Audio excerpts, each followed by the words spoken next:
درود و به برنامه خبری و تحلیلی اخبار آزادی خوش آمدید. طاهری سفر هستم و تا 15 دقیقه دیگر همراه شما.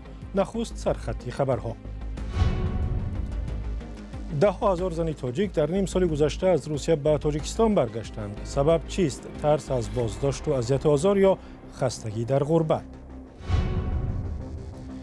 مقامات تاجیک باور دارند که بالاروی قیمت گاز مایع موسمی است و نرخ پایین می رود، اما رانندگان خوشبین نیستند. چه بگم که اشتالامی مودا جبر می شود. جنجال و دعوای شرکت‌های چینی با کارگرانشان به بودجه شهری گلستان در سوخت ضربه زد و درآمدش را کم کرد. با دیگر شدن ترتیب کاربریشان این شرکت‌ها از فعالیت باز ماندند. مقامات تاجیکستان میگویند در نیم سالی که گذشت ده هزار زن تاجیک از خارج و اساساً از مهاجرت کاری از روسیه به کشور برگشتند. تعداد زنانی که روسیه را مانده و بعد تاجیکستان بازگشتند نظر به 6 ماه سال 2023 زیادتر بوده است. ظاهراً تفتیش‌های پیاپی پلیس و افزودن آزار و اذیت مهاجران در روسیه سبب شده است که مادران و خواهران تاجیک به سرزمین خویش برگردند. علیشیر ظریفی و شعلای عبدالله گزارش می‌دهند. در 6 ماه اول امسال بیش از 80500 زن از مهاجرت مهنتی از روسیه به تاجیکستان برگشتند. شماره زنانی بازگشته از مهاجرت نظر به همین دوره سال گذشته 16500 تن زیاد بوده است. اما گفتن نمی شود چه شماره از آنها اخراج شدند و چه قدرشان با خواهش خود بازگشتند. مقامات اگنتی مراجعت کردند به قید گرفته شدند 39281 زن، از جمله مقام بیکاری داده شد به 16998 زن و با جای کار دائمی تامین گردیدند 19823 زن که نسبت به 6 ماهه سال گذشته 1007 نفر زیاد با کار تامین کرده شد. به قول نمایندگان این کمیته، زنان بازگشته از مهاجرت را در بخش‌های گوناگون از قبیل دوزندگی، پزندگی در دکان و کارخانه‌های قنادی به کار جلب نموده، قریب 10,000 زن دیگر به آموزش کسب فرا گرفته شدند. آگاهان امور مهاجرت مهنتی زنان را یک پدیده نگران کننده می‌نامند. اساساً فرزندان را مادران تربیت می‌کنند. وقتی که مادر می‌رود و به مثال ممکن بیبیش میموند یا به اون خواهرش میموند و اون کودک‌ها اونقدر گوش نمیکنن اونها را و اونها هم نه اونقدر از تربیه این کودک‌ها میشه. البته بعد در کوچه میگردن، مکتب نمیرن، دزدی میکنن یا این یگان جنایت صادر میکنن. خانم بابونظرова میگوید دولت به زنهای بازگشته از مهاجرت باید قرضهای بی‌فایز دهد تا توانند تجارت خرد را برا مانده روزگارشان را تامین نمایند. یعنی حالتایی که در فدراسیون روسیه امروز کمتر قانونگذاریشان و دیگر مسائلی که امروز هستند آنها مراجعت میکنند. رئیس کمیته کار با زنان تصدیق کرد که افزایش بازگشت مهاجر زنان با زیاد شدن تفتیش‌های مقامات روسیه نسبت مهاجران ربط دارد. بارها در نوارها دیده شد که پلیس روسیه با زنها نیز با تحقیر مناسبت میکند. از آخرای ماه مارس گرفته رید و بازداشت و اخراج مهاجران تاجیک از روسیه به مراتب افزود. گمانبری حمله به تالار کروکس دانسته شدن زادگان تاجیکستان صدها هزار مهاجر را در وضع ناگوار قرار داد. هرچند شرکت تاجیکان در این حمله صحنه‌سازی نامیده می شود و تا حال دلیل‌های ردناپذیر پیشنهاد نشدند، مناسبت به تاجیکان در روسیه به صورت عموم تغییر کرده است. تنها از فرودگاه‌های روسیه در این مدت 3400 شهروند تاجیکستان عقب فرستاده شد و چندی از آنها گفتند گناه یا کمبودی نداشتند. قیمت مواد سوخت در تاجیکستان و به خصوص قیمت گاز که یک سوزشواری سری استفاده در کشور است در چند هفته گذشته از 1 تا به 13% بالا رفته است. در شهر و ناحیه‌ها ارزش 1 لیتر گاز مایع تا به 8 سامانی نزدیک شده است و تشویش مردم و رانندگان از آن است که قیمت راهگیرها و دیگر مال و محصولات هم بالا می رود. برات یوسفی گزارش می دهد. قیمت گاز مایع که قسم زیادی ماشین‌های تاجیکستان با آن حرکت می‌کنند در 2 هفته گذشته در دوشنبه بالا رفته است. کمچین شدن آن هم به مشاهده می‌رسد. سفرعلی قربانزاده معاون رئیس خدمات ضد انحصاری در نشست خبری در دوشنبه گفت بالا رفتن قیمت گاز مایع موقتی است و با عامل‌های موسمی بستگی دارد. معلومات درباره با تعمیر جاری فرا گرفته شدن کارخانه‌های استحصالی همین نمود سودجویی در دولت‌های خارجی هم اونچه که گفتیم 94 از 2% از جمهوری قزاقستان با جمهوری تاجیکستان وارد کرده می شود. یعنی هر اونچه که از بیرون وارد کرده می شود البته تغییراتی در بازار با مشاهده خواهد رسید. یعنی با نظر داشتن همون تغییراتی کنیکتور بازار در بازارهای جهانی و منطقه‌ای. اگر 2 هفته پیش 1 لیتر گاز مایع را در دوشنبه تا 5 سومانی و 60 درم می‌فروختند، حالا تا 7 سومانی و 20 درم بالا رفته است. در حالی که بالا و پایین روی نرخ سوزشواری مخصوصاً گاز مایع در همه فصل‌های سال صورت می‌گیرد، اما معاون رئیس خدمات ضد انحصاری گفت این بار بلندشوی به اساس نرخ را مشاهده نکردند. فاضل فتولویف اقتصاددان تاجیک میگوید یک سبب افزایش نرخ گاز مایع برخوردار نبودن همه شرکت‌های وارد کننده از امتیاز است. مقامات ضد انحصاری ما علیه مقامات‌های استحصال کننده گاز مایع یگان چاره ضروری اندیشیده نمی‌تواند. تاجیکستان در سطح حکومت میتواند مراجعت کند به قزاقستان و از آنها همچون یک درخواست کند که برای تاجیکستان یک بنرخ معینی پستر همچون یک شریک نزدیک به تاجیکستان گاز مایع پیشکش به فروش داده شود. دیگر عقیده این است که رقابت ناسالم میان شرکت‌های وارد کننده مواد سوخت به تاجیکستان سبب جهش‌های ناگهانی نرخ گاز و بنزین می‌شود. در این میان ساکنان بخصوص راننده‌های تاکسی نگرانند که بالوروی قیمت گاز به جیب آنها ضربه میزند. نرخ که عوض نمیشه برای که طرف هم شرکت طرف باید یک خیل موندگی مثال که چخه بگم که مثال همی ماده جبر میشه. تاجیکستان در نیم سال گذشته از خارج بیشتر از 200,000 تن گاز مایع وارد کرده است و 90% آن هم از قزاقستان آمده است. بقیه را از روسیه و ازبکستان میآورند چون در خود کشور گاز مایع استحصال نمی شود. رو میاریم به مسائل بین المللی. رسانه‌های آمریکایی نوشتند که ایران درخواست‌های کشورهای عربی برای فرونشاندن شدت در خاورمیانه را رد کرده گفته است که از اسرائیل برای قتل اسماعیل هنیه رهبر گروه حماس انتقام میگیرد.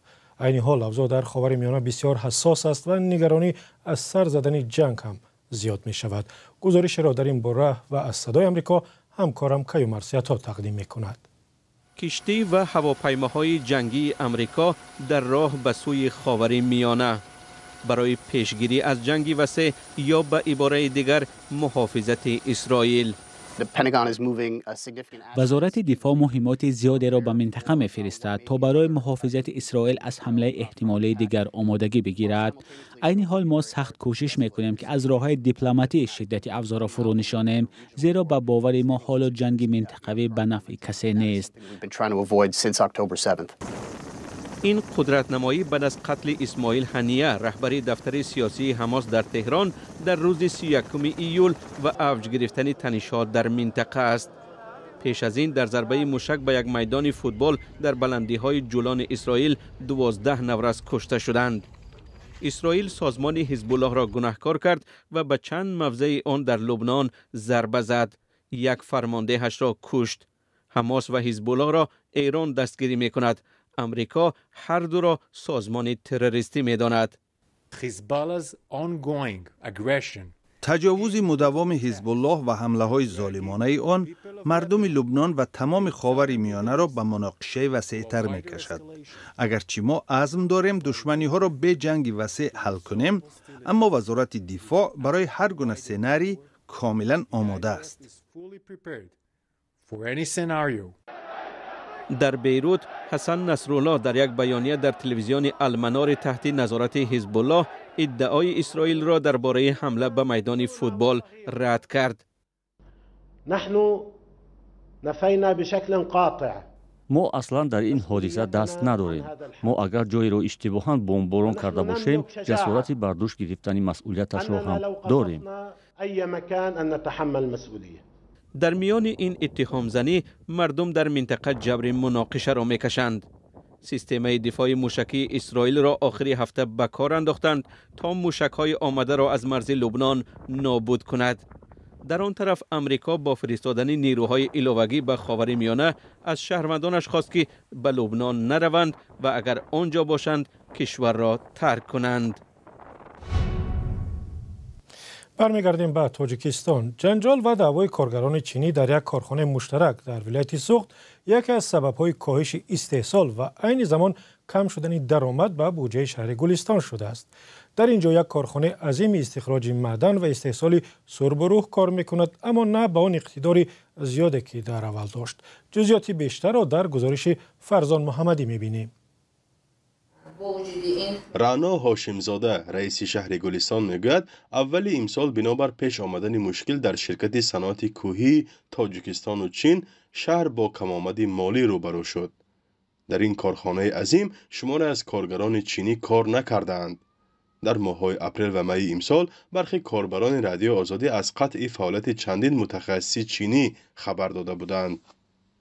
این کارخانه یگان وقت از فعالیت نموند، اینها فقط مقدار اقتدار استحصالش کم شد، برای استخراجش کم شد، برای آنکه زیاده از 300 نفر دو شرکت GL میگویم سینفیدره انامینا بین خودشان شرطنامه قطع کردن، کارگرای گرفته برآمده رفتن که تا همون اونی که به جای آنها کارگر آمد موقتا جای کاری همونها موند. شرکت کوهی صنعتی تاجیکستان و چین ماه ایون سال 2007 در شهرک زرنثار گلستان قیرقمی سابق به کار آغاز کرده است. آن اساساً به کارکرد متال‌های رنگه و روح مشغول است. قبلا مسئولان اداره صنعت شهر گلستان گفته بودند که در شرکت بیش از 3000 کس کار میکند و 1100 نفرشان چینی هستند. پیشتر هم در پرداخت معاش و تامین شرایط کار بین شرکت و کارگران چینی بحث‌ها رخ داده و حتی چند دفعه منجر به جنجال شده بود. ولی این نوبت مشکل در مدت کوتاه برطرف شده و بعدا متخصصان نو را آوردند. اما مسئولان اداره اندازی ولایت میگویند که این حال به اجرای نقشه آنها خلل وارد کرد. شرکت در فعالیتش از خدمترسانی شرکت‌های قدرتی استفاده می‌کردند و با دیگر شدن ترتیب کاربریشان این شرکت‌ها از فعالیت باز موندند یا شرطنامه با این شرکت بزرگ قطع کردند و از حساب این شرکت ها در ناحیه گلستان بودجه 10 میلیون سومونی مبلغ و حساب و پرداخت نشد. این شرکت ها سینخیدرا بودند، GL بودند. اگر در نشست مطبوعاتی گلستان شما خواهی بودند، حاضر فعالیت نکرده ایستادند. کارخانه مذکور در جماعت زرنثار در 60 کیلومتری شهر خوجند در سرحد با ازبکستان جایگیر است و سال 1 میلیون تانه معدن سرب و روح را کارکرد می‌کند. مقامات انداز یا مالیات تاجیکستان شرکت صنعت کوهی تاجیکستان و چین را در برابر کارخانه مشترک طلای زرافشان از بزرگترین اندازدهندگان این منطقه نام میبرند. حکومت تاجیکستان از موقع افزاینده چین در ساحه معدن حمایت و ادعا میکند که تنها شرکت‌های چینی برای انجام چنین طرح‌های عظیم اظهار آمادگی کرده‌اند. خود کشور در پی رشد شرکت‌های وطنی نیست. پایبندی شهر و ناحیه‌ها به درآمد عظیم از حساب چنین شرکت‌های بیگانه در صورت قطع یا کاهش کار آنها میتواند به مشکلات مالی و کسری بودجه سبب گردد. فرزان محمدی، رادیو آزادی شهر گلستان. 15 دقیقه اخبار آزادی به پایان رسید. سپاسگزاریم که تا این لحظه ما را همراهی کردید. برای خواندن خبر و دیدن گزارش‌های ویدیویی بیشتر سر بزنید به وبسایت azadi.org و صفحه‌های ما در فیسبوک، اینستاگرام، ایکس و تیک تاک و هم ادنا کلاسنیکی. اگر شما هم خبری دارید و می‌خواهید دیگران هم بدانند به ما بفرستید، تحقیق می‌کنیم. اگر درست بود نشر می‌شود. تا دیدار در برنامه‌های دیگر.